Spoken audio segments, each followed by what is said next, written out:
क्या वाकई हजारों साल पहले मंदिर इसी वजह से बनाए गए थे? आखिर मंदिर बनाने की वजह क्या रही होगी? हमें क्यों आवश्यकता पड़ी होगी मंदिरों की? क्यों हमारे इतिहास में ऐसे ऐसे मंदिर बनाए गए जिन्हें बनाने में दशकों लग गए थे? दोस्तों, डिवाइन पावर को और इंटेंसिफाई रूप में पाने के लिए मंदिर बनाए गए। इसे यूं समझिए, जिस तरह साउंड वेव्स को कैच करने के लिए सेलफोन चाहिए, ठीक उसी तरह डिवाइन पावर को उसकी नेचुरल इंटेंसिटी में कैच करने के लिए चाहिए एक पावरफुल टूल, जो है मंदिर।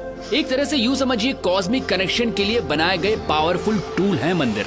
ये एक पॉसिबिलिटी है उस डायमेंशन को छूने की जिससे हम इंसान बने, ये संसार बना, ये ब्रह्मांड बना। और ब्रह्मांड में दूसरे आयामों से कनेक्शन बैठाने के लिए हमारे पूर्वजों ने न सिर्फ मंदिरों में डिवाइन स्ट्रक्चर स्थापित किए, बल्कि उन्हें कॉन्सिक्रेट यानी प्राण प्रतिष्ठित भी किया। प्राण प्रतिष्ठा मतलब मूर्तियों में जान आ जाना नहीं होता है दोस्तों, ये प्राण एनर्जी की तरह प्रतिष्ठित किए जाते हैं। जी हाँ, मूर्तियों को एनर्जाइज किया जाता है, और जब हम उन मूर्तियों के सामने बैठते हैं तो हमें वो एनर्जी महसूस होती है। हमें परेशानी का हल मिलता है, हमारा दुख दूर होता है और हम खुद को भगवान से जोड़ते हैं। ये सिर्फ उन डिवाइन एनर्जीज की वजह से होता है दोस्तों। ये एनर्जी आपका सिस्टम जब कैच करता है तो आपकी एनर्जी बॉडी अलाइंड होती है और आप पॉजिटिव फील करते हैं। जैसे हमें अलग अलग लोगों से पॉजिटिव और नेगेटिव वाइब्स मिलती हैं।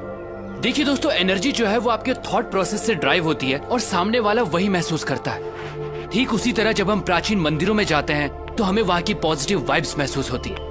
अगर आप अपनी एनर्जी के प्रति सेंसिटिव होंगे तो आप ये जरूर महसूस कर पाएंगे।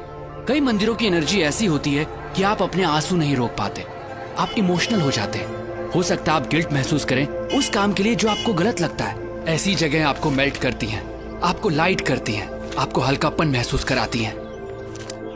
दोस्तों, प्राचीन मंदिर ऐसे एनर्जी सेंटर्स थे जो इंसान की डीप ट्रांसफॉर्मेशन के लिए बनाए गए थे। तभी तो मंदिरों में जाने से पहले नहाया जाता था, ताकि आपकी बॉडी उस एनर्जी के लिए और रिसेप्टिव बने। मंदिर कॉस्मोस के साथ अपना कनेक्शन बैठाने की जगह के तौर पर बने थे, जहां आंख बंद करके ब्रह्मांड के आयामों से जुड़ा जाता था। तभी तो आज भी जब हम मंदिर जाते हैं तो कुछ देर आंख बंद करके जरूर बैठते हैं। आप इस दुनिया में कब आए, कब जाएंगे, क्या खाते हैं, क्या कमाते हैं, इससे कोई फर्क नहीं पड़ता। आपको जीवन में कभी न कभी सोर्स ऑफ क्रिएशन से जुड़ने की जरूरत जरूर महसूस होगी। आप उस एनर्जी को महसूस करना चाहेंगे जिससे आप बने। मंदिर उस मार्ग का द्वार है। हम ये नहीं कहते कि सिर्फ मंदिर जाकर ये संभव है दोस्तों।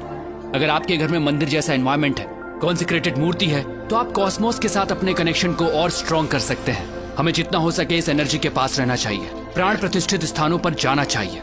खासकर 14 साल से कम उम्र वाले बच्चे अगर कॉन्सिक्रेटेड स्पेसेस पर रेगुलरली जाते हैं तो उनकी एडोलेसेंस प्रॉब्लम्स बहुत हद तक अपने आप रिजॉल्व हो जाती हैं। दोस्तों, मंदिर या कहिए कॉन्सिक्रेटेड स्पेसेस उस डायमेंशन से जुड़ने का द्वार है जहां से हमारी उत्पत्ति हुई है। ये एक तरह की टेक्नोलॉजी है जिससे हमारा एनर्जी सिस्टम ऐसे अलाइंड होता है कि हमारा जीवन को देखने का नजरिया ही बदल जाता है। तो अगली बार जब भी किसी मंदिर में जाएं तो वहां की प्राण प्रतिष्ठित मूर्ति और उस कॉन्सिक्रेटेड स्पेस की एनर्जी को अपनी एनर्जी सिस्टम से एक होता जरूर महसूस कीजिएगा। दोस्तों, सनातन धर्म सिर्फ धर्म नहीं है, ये एक सोच है, ये एक साइंस है जिसे हजारों साल पहले इवॉल्व किया गया था, जो इंसान को अपग्रेड करती है और आज भी ये उतनी ही एप्लीकेबल है। दोस्तों, इस मॉडर्न युग में हम बाहरी तौर पर बहुत बदल चुके हैं, लेकिन हमारे अंदर इंसान अब भी वही है और आज भी सनातन प्रैक्टिसेस और साइंस हमें अपग्रेड करने के लिए उतनी ही एप्लीकेबल हैं।